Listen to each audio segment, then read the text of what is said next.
The rain has stopped, the waters have receded, and a new world waits, washed clean and ready for a fresh start. Imagine stepping out of the ark, the scent of damp earth filling your lungs, a rainbow arching across the sky, a promise from God. This is where our story begins, with Noah and his family, the sole survivors of a global deluge, tasked with repopulating the entire planet. Noah, a man described as righteous in his generation, now becomes a man of the soil. He looks at this new, empty world and sees potential. His first act isn't just about survival. It's about cultivation, about bringing forth life from the land. He plants a vineyard.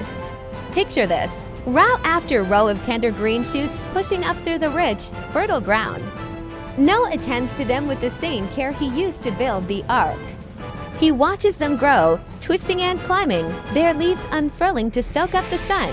Seasons pass, the vines mature, and soon they are heavy with clusters of deep purple grapes, glistening with dew in the morning light.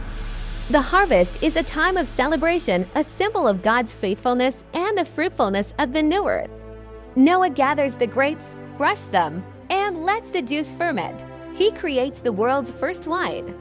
After all the labor, the building, the journey, and the replanting, Noah decides to enjoy the fruits of his work.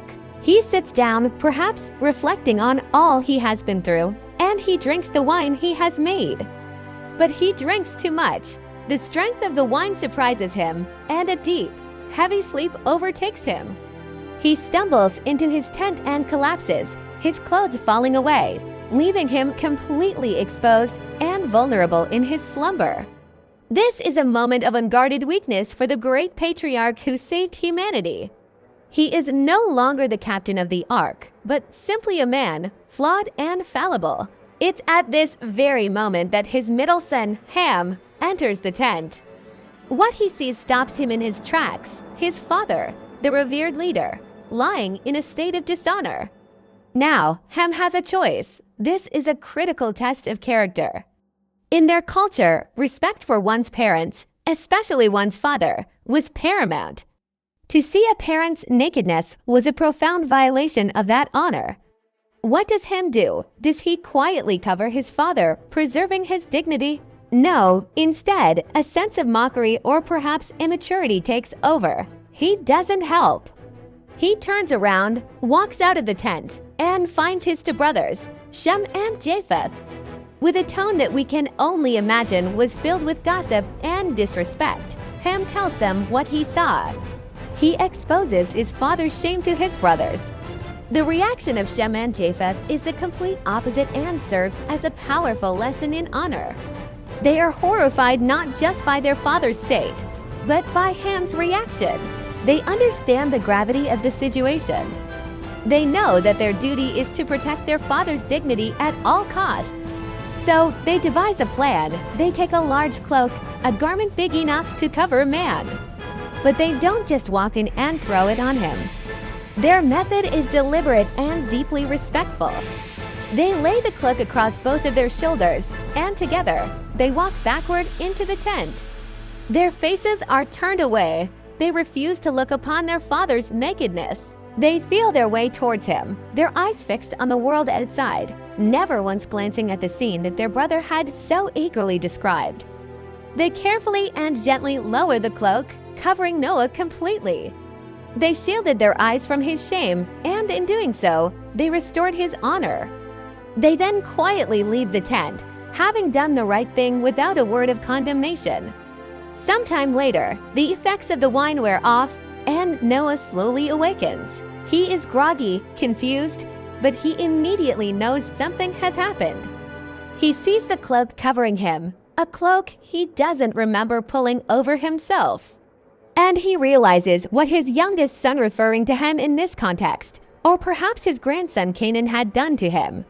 The Bible doesn't say how he knew, whether it was through divine insight or by piecing together the evidence, but he understood the actions of his three sons perfectly. The respective two, and the blatant disrespective one. What follows is not just an angry outburst from a hungover father.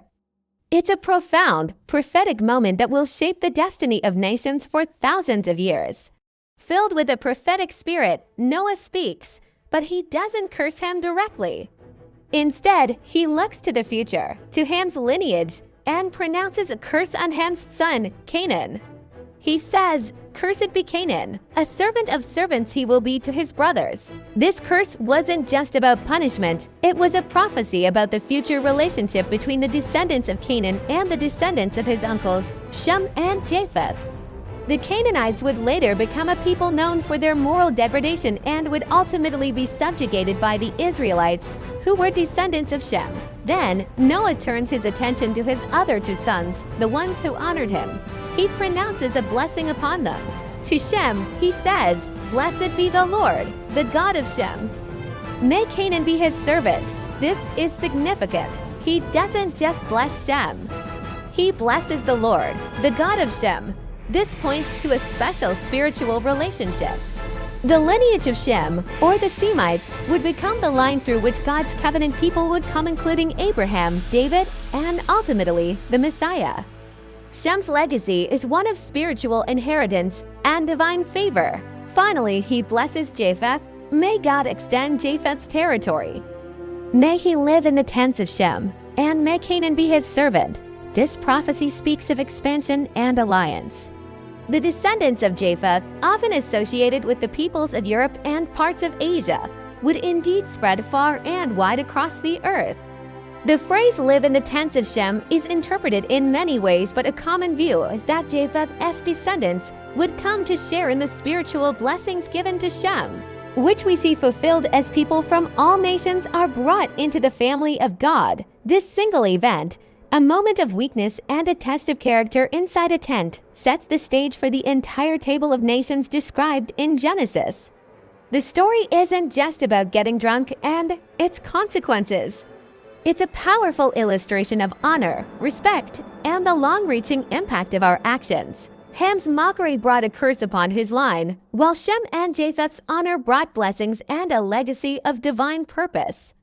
It shows us that even the most righteous people, like Noah, can have moments of failure. But the true test of character lies in how we respond to the failures of others. Do we expose and mock, like Ham, or do we cover and protect, like Shem and Japheth? The story serves as a timeless reminder of the importance of honoring our parents and, by extension, respecting authority and preserving the dignity of others.